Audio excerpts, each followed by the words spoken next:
اللہ نے کہا اگر کسی سے گناہ ہو جاتا ہے فوراً عذاب نہیں آئے گا, توبہ کا اس کو موقع دیا جائے گا. تو اس کا مطلب رحمت غصے پہ غالب ہے کہ نہیں ہے. پھر اگر دوبارہ ہو گیا دوبارہ چانس دوں گا اس کو. تیسری دفعہ ہو گیا تو تیسری دفعہ چانس دوں گا.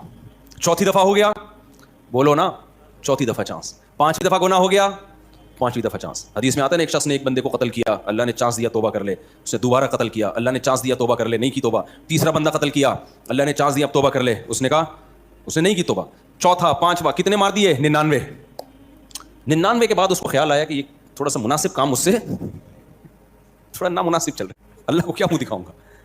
ایسا نہ ہو کہ آپ میں سے بھی کوئی کہے کہ چلو کرتے رہو آخر میں توبہ کریں گے. ہزاروں میں ایک آدمی ہوتا ہے جس کو اتنے جرائم کرنے کے بعد توبہ کا خیال آئے, ورنہ 99% کو توبہ کا خیال نہیں آتا. اس لیے شروع میں ہی بچ جاؤ, شروع میں ہی بچ جاؤ. گناہ کر کے توبہ بڑا مشکل کام ہے, گناہ سے بچنا آسان ہے, کر کے توبہ کرنا مشکل ہے کیونکہ لت پڑ جاتی ہے اس گناہ کی. دیکھو جو شراب نہیں پیتے بچے ہوئے ہیں, آسان ہے نا, پی کے چھوڑنا آسان ہے, مشکل ہے, مشکل ہے. تو 99 کے بعد اس کو خیال آیا, پھر 100 مار دیے, پھر خیال آیا. تو یہ اللہ کی رحمت ہے, 100 کے بعد جب توبہ کی ہے تو اللہ نے 100 کے 100 قتل معاف کر دی. تو رحمت غصے پہ غالب ہے یا نہیں ہے؟ لیکن اللہ نے کہا کہ اگر موت کا وقت آ گیا نا تیرا اور اب تو توبہ کر رہا ہے, اب معاف نہیں ہوگا. کیونکہ اب بھی اگر معافی کا آپشن ہو پھر تو سارے کریں گے, تو پھر غضب, پھر اس کا مطلب اللہ میں غضب ہے ہی نہیں. تو اللہ نے شک جو لکھی تھی وہ یہ نہیں لکھی تھی کہ میں ہمیشہ رحم ہی کروں گا, غصہ نہیں کروں گا. اس میں غصے کا تذکرہ تھا, لیکن کہا کہ رحمت غصے پر غالب رہے گی. تو اب اگر کوئی موت کے وقت توبہ کرتا ہے, کیونکہ موت کے وقت تو عالم برزخ نظر آنا شروع ہو جاتا ہے, فرشتے اور عذاب آنکھوں سے دیکھنا شروع کر دیتا ہے. دیکھنے کے بعد تو فرعون بھی ایمان لے آیا تھا بھائی, ہزاروں بچوں کا قاتل 20 دفعہ سمجھایا گیا, موسیٰ کلیم اللہ کو بھیجا گیا, اتنے بڑے پیغمبر کو معجزے دکھائے گئے, سب کچھ, اس کی کھوپڑی میں بات نہیں آئی. بتایا گیا اب بھی توبہ کر لے.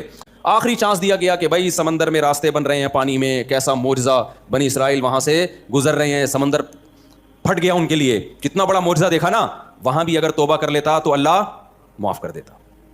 کتنا بڑا اللہ نے اس کو آپشن دیا. اس کمبخت کو پھر بھی خیال نہیں آیا, اپنی فوجیں لے کے اسی راستوں میں اتر گیا جو کس کے لیے بنے تھے, بنی اسرائیل کے لیے. ابے بھائی یہ تو اس کے لیے اللہ نے تمہارے سامنے بنائے ہیں, ورنہ پانی ایسے کہاں پھٹتا ہے.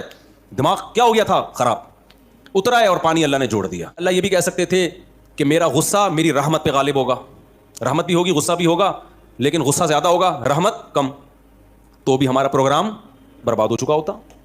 کیونکہ کوئی نہ کوئی غلطی تو ہر ایک سے ہوتی ہے, تو اللہ کو اس پہ غصہ آتا, اللہ کو سزا تھوڑی سی بھی دے دیتا نا اللہ تعالیٰ, تو وہ تھوڑی سی بھی ہمارے لیے عبرت کے لیے کافی ہو جاتی. تو اللہ نے کہا کہ نہ میری رحمت ہمیشہ میرے غصے سے کہاں رہے گی, آگے آگے. غصہ اصل نہیں ہے, اصل اللہ کی رحمت ہے. غصہ جب آئے گا جب کوئی بہت زیادہ اللہ کے حکام کو توڑ کر اس کو غضب دلائے گا.